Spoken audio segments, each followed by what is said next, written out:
everyone, my name is Tori Holthouse and I'm a registered dietitian nutritionist with Yes Nutrition, and thank you guys all so much for tuning in today. Today I'm talking about a very important topic, and that is one that is celebrated, or I guess supported a lot during the month of October, and that's breast cancer awareness. And really for cancer awareness in general, I think there's some major important topics that we need to discuss as they relate to cancer prevention. And so, there's a lot of different media attention that goes into the month of October, be it for, increasing awareness for this horrible disease. And I love that there's so much support for just a community of individuals who are either fighting this disease or who are surviving this horrible disease that affects so many.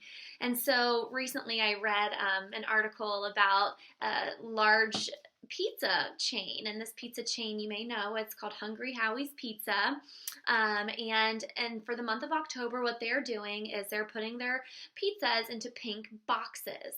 And I love the fact that Hungry Howie's is raising such awareness for this condition that affects so many, and that they're raising not only the awareness of it, but also they're generating funds for breast cancer awareness. But what I think is just such a conundrum to me is the fact that, there are ingredients that are going into these pizzas in these boxes that don't support the full continuum of breast cancer kind of prevention and awareness and better health promotion. And so in today's video, what I want to do is bring you some better health tips for the month of October and for really all year long for how you can decrease cancer risk and really support better health. And so the main number one tip is a tip that I like to share. It actually comes from one of my dear friends who studied she studied actually cancer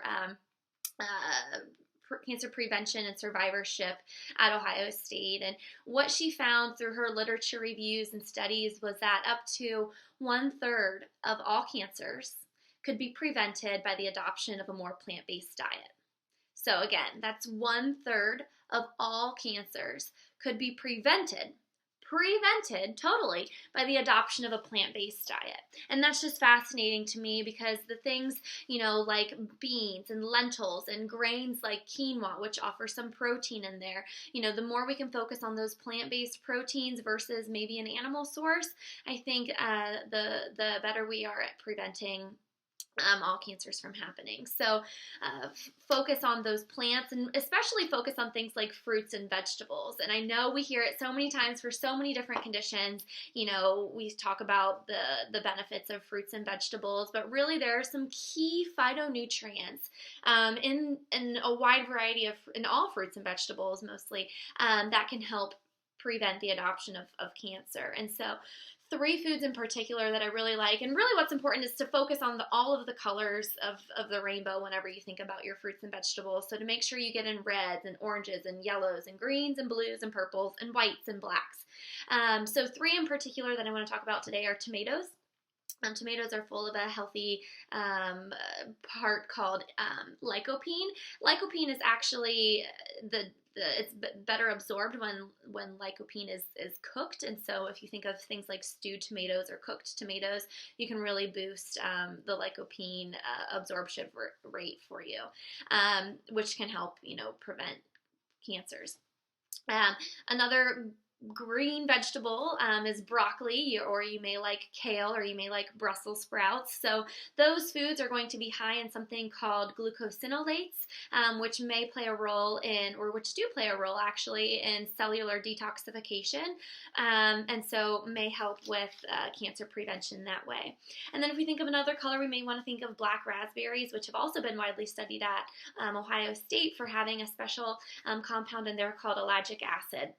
Ellagic acid has been really demonstrated to help prevent tumor initiation and promotion, and also aid in programmed cell death, which we call apoptosis. So those are 3 foods that you may want to focus on, but of course include a variety of fruits and vegetables in your diet, especially foods, as we talk about a more plant-based diet, foods that are higher in fiber. And so the more we can choose, high fiber snacks as they are naturally occurring in nature, not packaged fiber goodies, but the more that times we can focus on things like, air popped popcorn, or maybe it's a handful of nuts or seeds, or maybe it's, a whole apple with some nut butter on top. So those are plant-based, high fiber foods that are very healthy for you.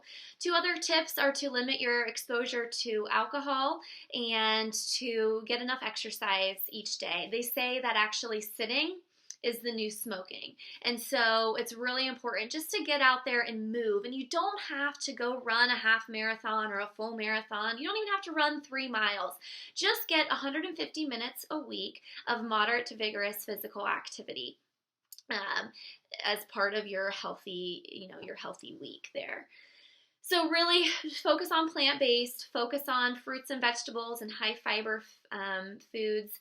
Also limit alcohol exposure and make sure you're getting enough exercise. And then really that final tip I have is just to consume foods as close to nature as possible. And so this means that focusing on choosing organic or non-GMO, focusing on choosing less foods with artificial sweeteners or flavors or colors, and choosing, as foods as we'll find them as close as to what they're found in nature, especially if you can get things right off the vine. If you grow your own, that's going to have the most or the highest level of antioxidants and nutrition there for you. So there's a real concern that there's different food chemicals that are applied to our foods that may cause health problems. So the more we can focus on those simple, healthy, back to nature foods, the better. So I hope you enjoy these tips. I hope you celebrate Pinktober, whether you're a survivor, and I hope that you have that strong power behind you if you're currently fighting this horrible disease.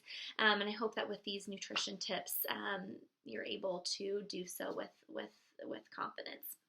And if you have any questions, please feel free to get in touch with me. I'm at www.yesnutritionllc.com, or you can find me on Facebook at Yes Nutrition LLC. Thanks, guys. I'll talk to you soon.